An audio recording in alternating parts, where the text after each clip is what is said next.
Kwa jina la Baba, la Mwana na Roho Mtakatifu, na Bwana awe nanyi.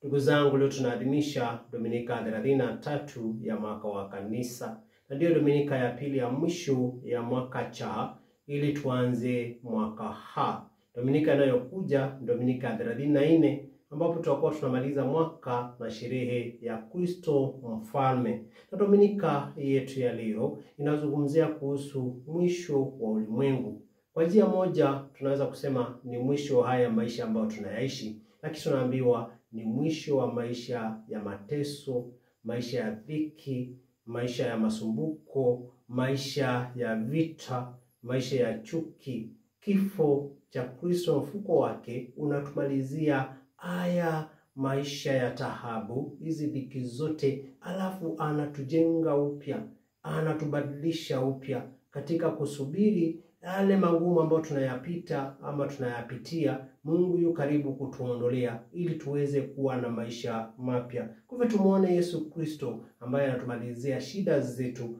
mahangaiko yetu, mwisho wa maisha magumu. Na somo letu la kwanza inatoka katika kitabu cha nabii Malaki sura ya 4 aya ya kwanza hadi ya pili. Na kitabu cha Malaki ni kitabu cha mwisho katika Agano la Kale, na ni mojawapo ya wale manabii wadogo 12. Na huyu Malaki alikuwepo katika nusu ya karne ya 5. Ni baada ya kujengwa hekalu. Wana wa Israeli baada ya kutoka utumwani Babeli, waliweza kujengewa hekalu lao. Maisha yao yakawa mazuri, na tunaona hapo wakaanza kuona wema wa Mungu. Wakaanza kutenda, wakaanza kufanya mambo ambayo yalikuwa yanafurahisha. Kwa hivyo ingawa Mungu aliwatendea mema, lakini wao wakasahau. Wakaanza kuoa wanawake kutoka makabila nyingine, wakasahau kutoa zaka, wakaanza kukosa kufanya vile walivyokuwa wanapaswa kufanya katika hali ya kutoa dhabihu. Kwa hivyo wakasahau wema wa Bwana, na hivyo naye Mungu akawaambia kwamba siku hipo ambapo wale wema wataweza kubarikiwa na wale wabaya wataweza kupata adhabu yao. Kwa hivyo Mungu atatoa hukumu kwa hawa wana wa Israeli, na hivyo anaendelea na kuwakumbusha ya kwamba Bwana atatoa ahadi yake. Wale ambao ni wazuri ataweza kuwatakia, ataweza kuwabariki, na hivyo jua ya haki kwa wale wema itaweza kutoka. Mungu anasikiza maombi ya wale ambao wanamfuata na wale ambao wanaomba kwa haki. Ndugu zangu, katika maisha yetu mara nyingi tunadanganyika na malimwengu. Mara nyingi tunakuwa na mazuri alafu tunamsahau Mungu. Tunaenda kinyume na sheria zake. Unapata kazi unamsahau. Unapata watoto unamsahau. Anakupatia afya ya mwili unasahau. Unapata yale mema mazuri alafu unaanza kufanya kinyume. Anatukumbusha kwamba jua la haki litaweza kuwatokezea wale ambao wanawatenda mazuri, lakini hukumu yaja kwa wale ambao sio wema. Lakini kwa sababu Mungu wetu anatusikiza, kwa nini wewe uweze kusahau Mungu ama uanze kufanya yale ambao hayampendezi Mungu, wakati ndio huu wa kuweza kufanya yale mazuri? Na hili somo linaenda sawa na somo letu la Injili ambayo inatoka Injili Luka sura 21 aya 5 hadi 19. Na katika somo hili tunaona kwamba tunaambiwa tusidanganyike na maisha yale ambayo tunayaishi. Usidanganyike na mambo na ile kazi ambayo unaifanya. Usidanganyike na marafiki zako, kwa sababu wakati ambao tunadanganyika na maisha, unaweza hata pia kudanganyika katika ndoa yako. Unaweza pia kudanganyika katika imani, kwa sababu wale wahubiri wa uongo wapo. Kuna wengi ambao watakupotosha katika imani, kuna wale ambao watakupotosha katika ndoa, kuna wale ambao watakupotosha katika kazi. Vita zitakuwa, vita katika ndoa, vita katika imani, vita katika familia, vita katika ndugu zetu. Njaa itakuwepo, na vile usaliti utakuwa, chuki itakuwa, na hivyo matatizo ya kila wakati yatakuwa katika maisha yetu. Lakini tunaambiwa kwamba tukiwa na subira, basi yote tutaweza kuyashinda. Ndugu zangu, katika maisha yetu mara nyingi tunadanganyika katika hali tofauti.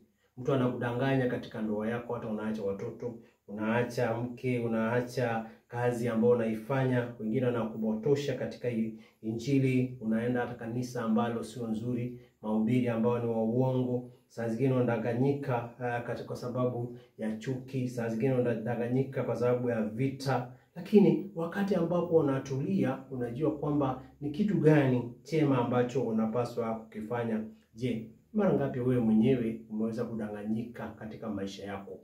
Ama unaweza kudanganyika katika kazi zako, kwa sababu watu wengine wanakupotosha. Lakini kwa nini upotoshwe katika maisha yako? Kwa nini upotoshwe katika maadili yako? Wakati ndio huu ya kwamba licha kwamba kuna yale magumu ambayo tunayapata, yale maisha ya uharibifu, tunaambiwa kwamba yatatolewa, kwa sababu mwisho wa ulimwengu huu, ulimwengu wa dhambi, ulimwengu wa mateso, mahangaiko, uko karibu kufika ukomo, ili tuweze kumwona Yesu Kristo ambaye anatubadilishia yote. Na ataweza kutubadilishia kwa njia gani? Tukivumilia mpaka mwisho, tusikate tamaa katika maisha yetu. Magumu yatakuwa katika ndoa, magumu yatakuwa katika kazi, katika imani, magonjwa, vita, chuki, watu watakuchukia, watu wakufanyia mambo mabaya, lakini tunaambiwa kwamba tusikate tamaa, kwa sababu Mungu wetu yupo na yeye ndiye anatujali katika maisha yetu. Na wakati ambao tunasema kwamba tusikate tamaa, au wakati Yesu anatuambia kwamba tusikate tamaa, anataka tufanye nini? Anataka tufanye vile Paulo anawaambia kwa Thesalonike sura ya 3 aya 7 hadi 12, anawaambia kwamba ni lazima wafanye kazi, ni lazima watekeleze wajibu wao, na ili hakuna haja ya kukaa bila kufanya kazi. Hakuna haja ya kukaa bila kutekeleza wajibu wao, kufanya kazi ya mikono yao, na vile vile kufanya kazi ya kutangaza injili. Anasema kwamba na wale ambao wasiofanya kazi basi wasile, na wale ambao wanaishi wasikae kama watu ambao hawana matumaini. Wasijishughulishe na maisha ya ulimwengu peke yake, lakini wajua kwamba kuna kazi ya kutekeleza, kazi ya imani, kazi ya upendo. Je, ni kazi gani ambayo unaifanya katika ulimwengu huu? Ni kazi ya kuweza kuharibia watu wale wengine maisha, ama ni kazi ya kujenga? Unaendelea na kujenga imani yako ama umesahau? Unaendelea na kujenga familia ama umesahau? Unaendelea na kujenga kanisa ama umesahau?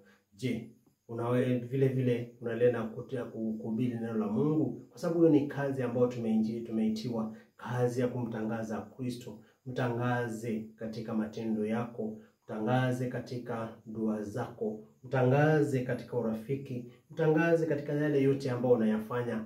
Fanya kazi. Kuna watu ambao kazi yao ni kuombaomba. Wao wanaona kwamba watu wengine ndio wako na pesa na wao wanaona watu wengine ndio wanatumia njia ambazo hasipendezi. Lakini jua kwamba usikae hivyo, usikae maisha ya omba. Fanya kazi. Ndio ukifanya kazi uweze kupata chakula. Wacha kujishughulisha na maisha ya watu wengine. Achana na ndoa za watu wengine, achana kazi za watu wengine, achana na shughuli za watu wengine. Shughulikia maisha yako. Usibebe vitu vya watu wengine, usahau maisha yako. Shughulikia maisha yako, na hapo ndio utapata neema kutoka kwa Mungu. Tukumbuke vile msaburi anavyotuambia, Bwana anakuja kuwahukumu mataifa kwa haki.